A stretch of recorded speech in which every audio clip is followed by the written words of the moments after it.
Game? Game na po. Game na. Game na, sir? Papasok ka dito? Oh, yeah. Siya si James. Okay. Jimmy Bond.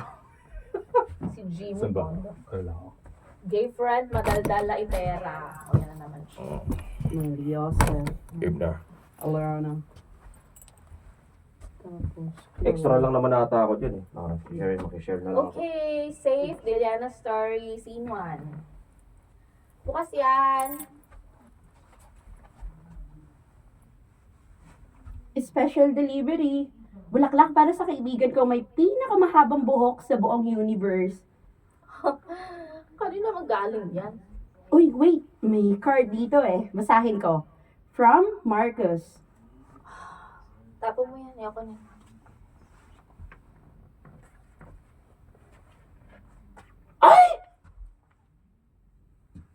Sayang naman sis! Ipang-display na lang natin ni Tetch! Kayo nang bahala. Basta di ka tanggapin niya. Ay, hindi ba kayo nag-uusap dalawa? Seryoso naman yung paghingi niya ng tawad eh. Tawad? Hello, niloko niya ako. Nahuli kong may kalandian siyang iba, tapos kakausapin ako na parang dapat ko siyang patawarin dahil humingi siya ng sorry. Excuse me? Ay, sorry naman te! Ang daldal mo kasi. Ito na, nagsusorry na nga eh. Sige, tatapon ko na lang. Ay, wag! Akin na lang! Lalagay ko sa kwarto ko ah. Hoy, siguraduhin mo lang na hindi ko makikita yan ha. Kahit na lalaking yun, binigay ko na lahat sa kanya. Naging sunod-sunuran ako, tapos malalaman ko, niloloko lang pala ako ng hayop na yun. Ay, noon pa lang kasi binalaan ka na namin. Gwapo nga siya, pero mukhang manluloko. O yan, nangyari na nga. Bakit ba? Mali ko ba? Hindi na talaga ako magtitiwala sa itsura. Ay, sis! Ganito na lang. What if humahanap ka na lang ng pangit? Uy, James! Ano na namang mali? Anong umanap ng pangit? Wala sa itsura yung pagiging manluloko, no? Mas masakit pa nga kapag nagawa ka pang lokohin ng mukhang unggoy. Ay, sabagay. Pero mas mabait daw kasi kapag kaganon. Hoy, hindi rin, no? Alam nyo, hahanap ako ng lalaking mabait at mapagkakatiwalaan. Hindi yung magaling lang sa salita. At makikita ng Marcos na yan, na kaya ko siyang ipagpalit asap. Simple. S-A-S-S. Putang na. S-A... A-S-A-P. Zap. Pasa na. Ay, sorry. Ika ng Marcos. Sila pa rin pala. Bakit sila pa rin hanggang ngayon? Hindi mo siya seryoso, babae ito eh. Nakapunta na rin kami dito dati. Hi, Eliana. Oh, Arwin, ikaw pala yan. Ang ginagawa mo dito sa labas? Nasa loob silang lahat ah. Ayun, masyado silang maingay doon sa loob eh. Kaya lumabas muna ako para magpahangin. Eh, ikaw, anong ginagawa mo rito? Ito, nagpapangin din. Gusto mo ng beer? Dinalan din kita oh. Ito, malamig pa yan. Salamat. Teka, ayos ka lang ba? Parang ang lungkot mo ah. Habang nakatingin ka dyan sa cellphone mo. Wala, may nakita lang ako nakakalungkot eh. Pero wala to, kayas lang ako. Naku, sinungaling. Ano? Halata namang hindi ka okay eh. Naghiwalay kasi kayo ng boyfriend mo. Eh, almost 4 years din yun. Ah, nabulol ako. Ako rin. Almost 4 years. Almost.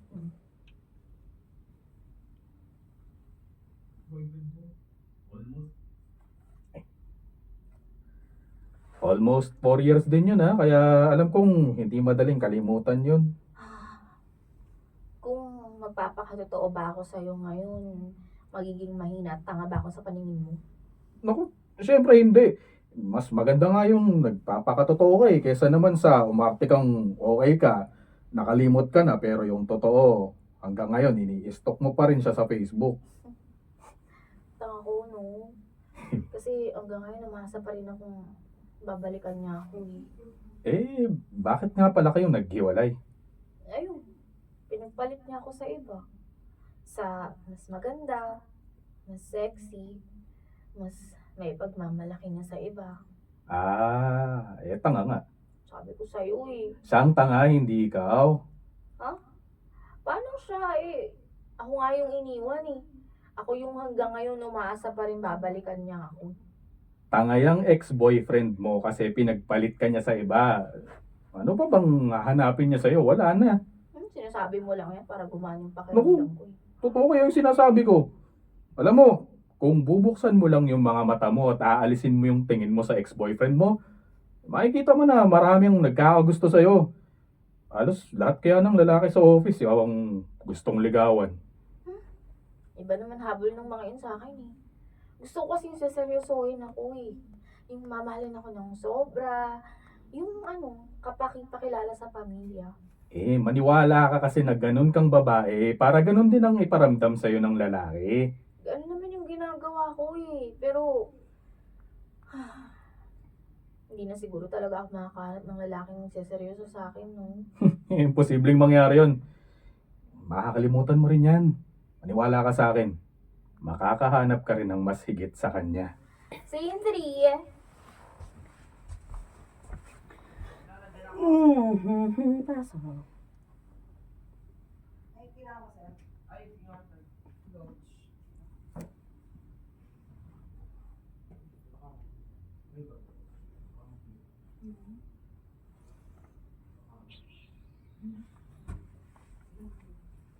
Aminin ko pa. Saan? Ay, nasasahi ka. Scene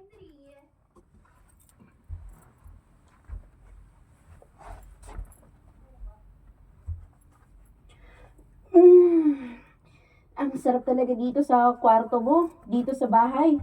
Eliana, kaya pala parati kang atat na atat umuwi, no? Sa bagay, kung ganito kaganda naman yung uuwian ko, baka hindi na ako pumasok. Sabi ko kasi sa'yo eh. Pwede ka naman dito sa bahay. Malapit lang sa office. Mag-uwi ka na lang kada weekend sa inyo. And, in fairness, ang linis ng bawat sulok. Para nakakaya tuloy tumapak. Kung pwede lang lumipad papunta sa kwarto mo eh. Malinis kasi talaga si Mama. Gumagamit pa siya ng Star Wax, Floor Wax. Kintab ay to the max. Ay! Ang cute naman ng stop toy mo! Uy, bigay ba ito ni Marcos dati? Hindi, bigay ni Arwin niya nung isang linggo. Oh, oo nga pala. Nagliligawan na nga pala kayong dalawa. So, kumusta naman? Yung panliligaw ni Arwin, ayos naman. Sweet siya. Eh di, ano nang plano mo sa kanya, Eliana? Sasagutin mo o papaasahin mo? May pag-asa naman sa akin si Arwin. What? Sasagutin mo yon? Seryoso ka? Bakit? Ano namang masama kung sagutin ko si Arwin? Ano nga naman, Eliana? Hindi naman sa magiging laetera ha, or something, pero nangyari sa taste mo, te. Hindi naman sa pagiging laitera. Loka-loka, nalalait ka na rin, no? Porque ba hindi gwapo si Arwin? Hindi na siya pwedeng magka-girlfriend ng tulad ni Eliana. Ay, do not put words in my mouth. Wala akong sinabi ka doon, ha? Pero di ba, alam naman natin yung totoo. Halos lahat ng mga naging ex ni Eliana, mala artista ang itsura. Ito kasi si Arwin. Sorry sa sasabihin ko, pero ang pangit. Kapag dinikit siya kay Eliana, may Philippine version na ng Beauty and the Beast. Hoy, OA ka naman. Kahit na gano'n ang itsura ni Arwin, mabait naman yung tao, ah. Tsaka huwag kang halatang mali. 5 piso. Okay. May kama kasi yun. Doon sa tsaka. Saka wag ka. Tsaka wag ka. Halatang halata na seryoso talaga siya kay Eliana. Eh, shosho. Tapa! Isa pa. Sorry na. Saan? Ano ba yun? Halatang halata. Halatang halata na seryoso siya talaga kay Eliana. Aminin mo, yun din naman ang nakita mo. Oo naman. Sa totoo lang, siya lang yung lalaking nanligaw sa akin ng ganito. Araw-araw akong may kape sa lamesa, hatid sundo ako, nagbibigay ng oras. Oh, tingnan mo na. Kaya kung may bala kang sagutin si Arwin, go na, push lang girl. Okay siya sa akin. Sigurado akong hindi ka nang sasaktan. Sa bagay, sabi nga naman ni Andrew E., humanap ka ng pangit at ibigay mo tunay. Hoy, hindi mo ba talaga titigilan na laitin si Arwin? Sinasabi ko lang. Ito talaga. O sige, tara. Tanungin natin si Eliana. Eliana, magkaaminan nga tayo dito. Sasagutin mo lang naman si Arwin, hindi dahil sa mahal mo siya, di ba? Kasi alam mo naman na kahit anong mangyari, lokohin ka man niya o iwan niya. Iwan ka, sorry. Puta, kamali ako. Lokohin ka man niya or iwan ka. Sasagutin mo lang naman si Arwin, hindi dahil sa mahal mo siya, di ba? Kasi alam mo naman na... Kasi alam mo naman na kahit anong mangyari, lokohin ka man niya o iwan ka, hindi siya kawalan sa iyo. Siya pa nga yung magmumukha makapalang mukha, naman loko sa kagaya mo.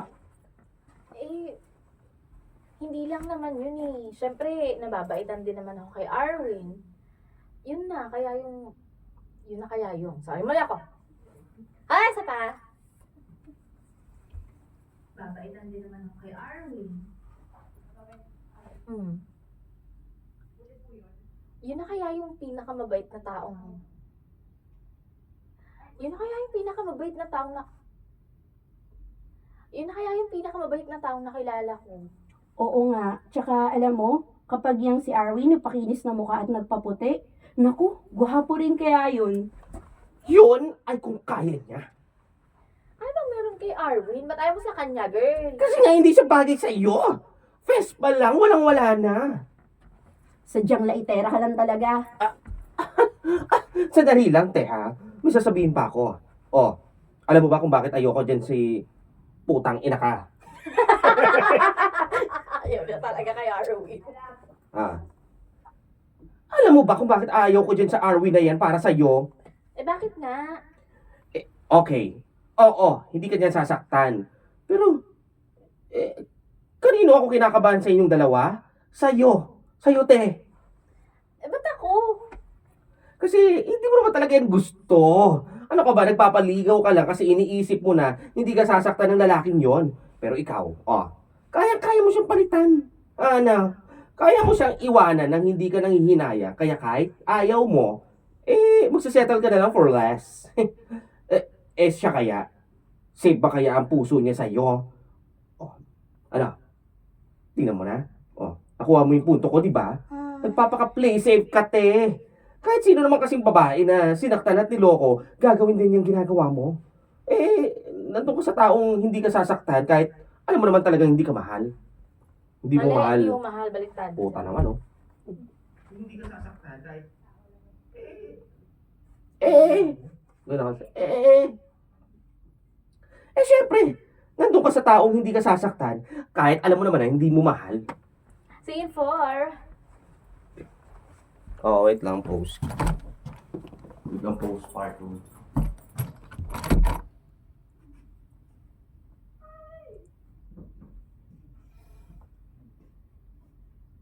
Scene 4. Sarap talaga yan. Sarap talaga ng pagkain nila dito, ano? Hindi nakakasawa mo ulit-ulitin. Teka, Eliana, yun lang kakainin mo? Oo.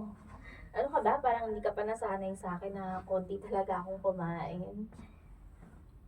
Kaya naman pala, parang isang ihip lang ng hangin, matatangay ka na dahil sa kapayatan mo eh. Kumain ka pa? Hindi ako pwedeng kumain ng marami. Sasakit yung tiyan ko. Tsaka, busog na talaga ako eh. Sigurado ka ha? Kasi kung may gusto ko pang kainin, mag-order pa tayo. Hindi, okay na ako. Kumain ka lang dyan. Sige, kain ka lang dyan. Sige. Ay, oo nga pala. Nakauwi na ba yung parents mo? Bakit mo tinatanong? Naisip ko lang kasi na sa inyo naman ako dumalaw. Magpapakilala sa kanila.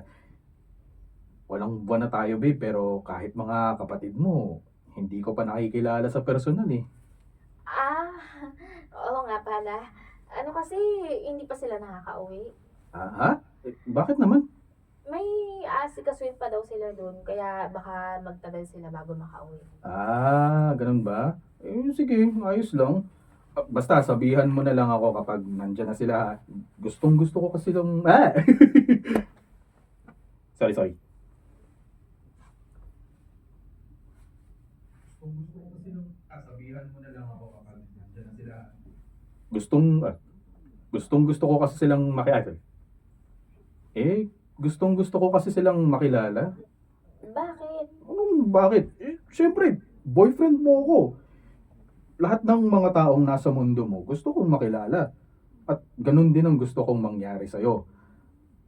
Kaya mamaya, ayos lang ba kung may pupuntahan pa tayo bago kita ihatid sa inyo? Ha? Saan mo ka dadalhin? Sa bahay. Ipapakilala na kita kay mama. Ha? Ipapakilala mo ako sa mama mo? Oo! Anong kagulat-gulat dun? Normal lang naman yun, di ba? Oo, pero, naisip ko lang kasi na baka hindi ako magustuhan ng mama mo. Baka mamaya, kung anong masabi sa akin nun eh. Talagang may masasabi yun sa'yo. Oo, tingnan mo na. Ang sasabihin nun, anak, ang swerte mo! Ang ganda-ganda ng girlfriend mo, mabait pa! O, di ba? Bolero ka talaga. Totoo yun. Yun ang sasabihin nun. Tsaka babe, gusto kong makilala mo yung isa pang pinaka-importanting babae sa buhay ko. Gusto kong maging malapit ka sa mama ko. Pero huwag kang mag-alala, magkakasundo kayong dalawa. Sige, ikaw ang bahala. Scene 5. Nandito rin si James. James! James. James? LeBron James. Jamie! LeBron James. Ikaw ba si James? Si Jaime. Si Jaime Pecalays. Jaime Lat. Hi, Merlat. Jaime Lat. Hi, Merlat. Jaime Merlat. Merlat pa ganun. Merlat shell from the Parang ocean. mermaid Merlat. Mermaid na may bilat. Walang magkakamali, ah. Merlat. Mermaid na may bilat. Meron bang wala?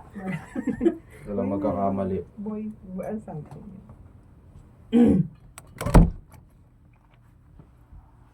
Okay. Scene 5. Ang sarap talagang mag-beach ngayon. Hindi masyadong galit ang araw. Anong oras na pala? Tara, ligo na tayo sa dagat. Mamaya na ako, ha? Mangingitim ako, eh. Hoy! Ano ka ba naman, James? Kaya nga nandito tayo sa beach para mag-swimming, no? Hindi para tumambay. Tsaka, magpaputi ka na lang ulit! Isa pa! Kali ako. Sorry.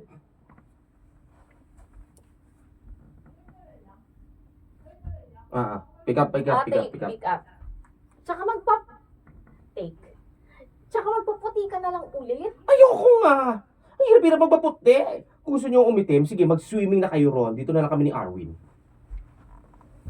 Magsuswimming din ako eh. Wala nang iitim sa akin, may itim na ako. Oh. Lubusin na, di ba?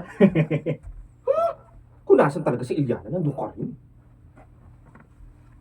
Halika na, mag-swimming na kasi tayo. Hindi naman tayo mag-overnight dito para mag-inarte ka ng ganyan. Tara na.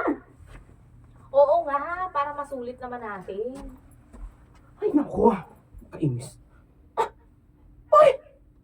Si Marcos ba yun? Yung nakapati t-shirt? Ayun o! Marcos! Marcos! Psst! Marcos! Hi guys. Oh, nandito rin pala kayo. Yup, sino kasama mo? Mga barkada ko, tsaka girlfriend ko. Ay, Eliana, kumusta ka na? Ayos lang. Ay, babe, gusto mo na bang pagkain? Nagugutom ka, di ba? Oh, boyfriend mo? Oo. Arwin nga pala. Hi. Tara na James. Maligo na tayo sa dagat. Bilis, tara na. Ay, oo nga pala. Ito na, kikilos na. Arvin, nakalimutan ko kasi yung cellphone ko sa cottage eh. Pakikuha naman, please. Sige. Kukunin ko. Saglit lang ha. Salamat. Seryoso ka? Ganong itsura yung pinalit mo sa akin, Eliana? Ay, ano naman sa'yo ngayon? Bakit? Nagsiselos ka? Nawala ka. Di ba may girlfriend ka na? Like I said, 134. Ayan, kita ko siya. Di ba may girlfriend ka? Nalimutan ko yon. Okay. Eh, ano naman ngayon? Bakit nagsiselos ka? Di ba may girlfriend ka? Oo, teka. Sino nagsabi sa'yo nagsiselos ako? Doon sa pinalit mo sa akin? Parang malabo yata yan. Kung iniisip mo na nagsiselos ako, di kaya maiinis ako sa ganong lalaki mo ako pinagpalit. Sorry na lang, Eliana, pero natatawa na lang ako. Hindi kita pinagsiselos. Wala na kasi akong pakialam sa'yo. Oo, sige. Sabi mo eh. Ipagpapalit mo na nga lang ako sa pangit pa. Transition. Okay, cut ko na. Ang hirap! Sa pangit pa!